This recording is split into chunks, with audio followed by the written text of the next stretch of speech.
Can speak with our Arise US correspondent Rotimi Kade, who joins us live from New Jersey. Hello, Rotimi. Plenty is going on in the United States. Brittney Griner's plane has touched down. Let's begin with that. What's the latest on this?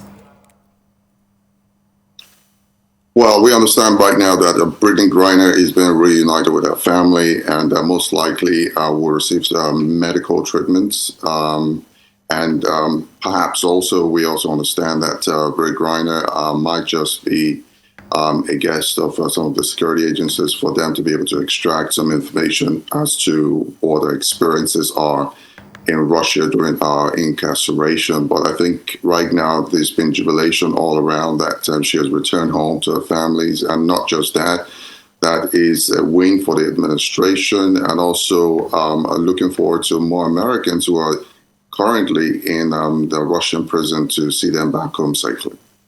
Yep, that's right. Now, talking about more Americans, can you tell us about the criticism that President Biden is currently facing and give us a little bit more insight into the former Marine, Paul Whelan, who is still in Russian custody, and many were hoping that he would have returned together or even prior to Brittney Griner?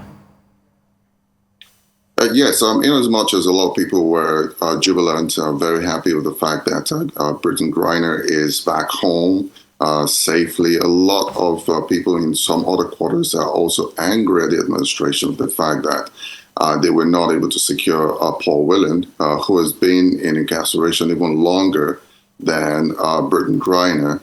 And they were looking at the personalities of both individuals, talking about Paul Whelan, who has been in incarceration for 4 years, who is a former Marine who has served the country meritoriously, and who also were expected to be the first in line to get freedom. But Brittney Griner, who is a basketballer, and of course, people who criticize her based on the fact that she has made comments that she hates the United States. She doesn't want to be a citizen of the country because of for personal reasons. She has made so many, unprintable comments, both on Twitter, that she should be second in line. But the administration has come out to say that is not that they did not make efforts. It's not a choice for both of them to be returned home. Is a choice that they have,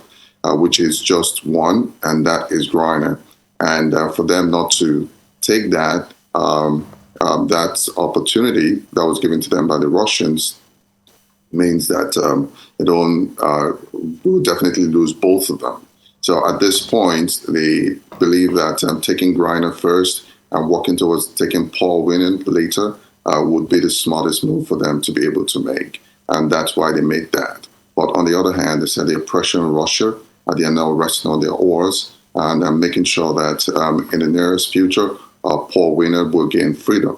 But again, Republicans are saying that that move tells you a lot about the presidency, that the presidency is weak, that if we're to be the formal administration, which is Donald Trump, most likely you see both of them, or perhaps it's going to be a deal for Paul Whelan or no deal.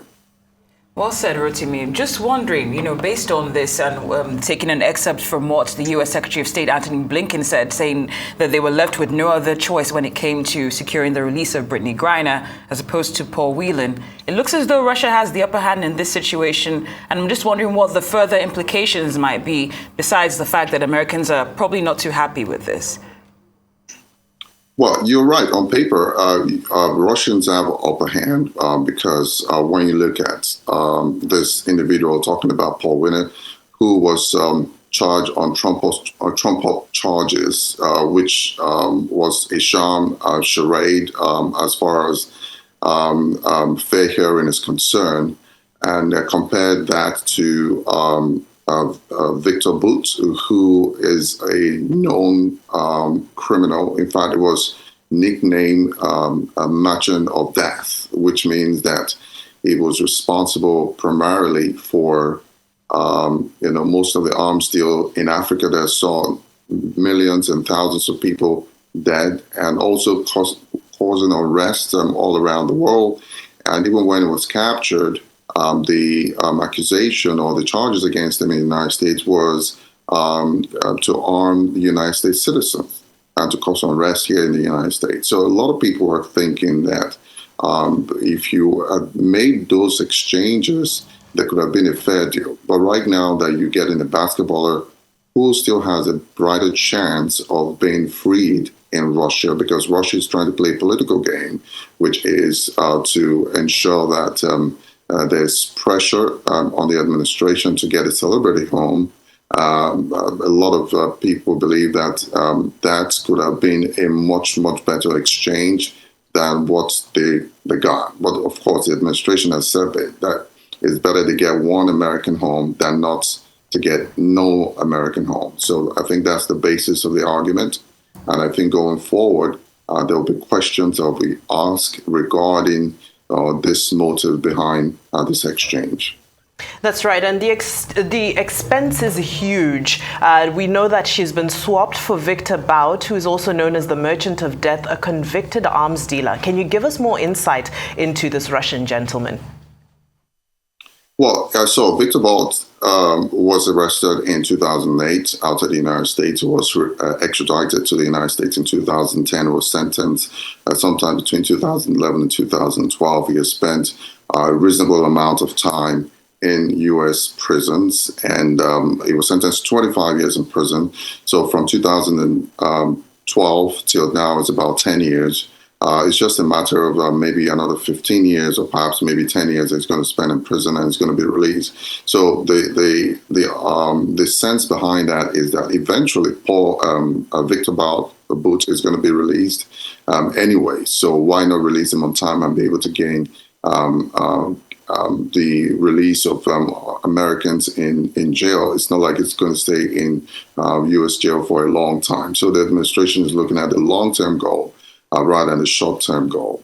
But of course, Pentagon also released a statement and said they were concerned that his release could further endanger the U.S. relations between Russia and the U.S. And it's also to be noted that the president of Russia, Vladimir Putin, has been in, a round-robin negotiations with the U.S. administration for a long time for the release of Victor Bout to be able to get him back to Russia. And now Russia is in a very precarious situation with Ukraine, so that means a lot for Russia. It's more like you're adding more ammunition to Russia for them to be able to cause more harm. Well, quickly, Rotimi, if you can you tell us more about the same-sex marriage bill? Bring us the latest update on that, please.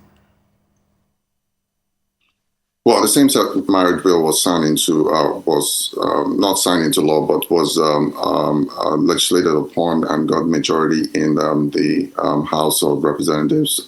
Nancy Pelosi actually made what many people call a final gavel on the bill, and the bill will be sent to the president for assent.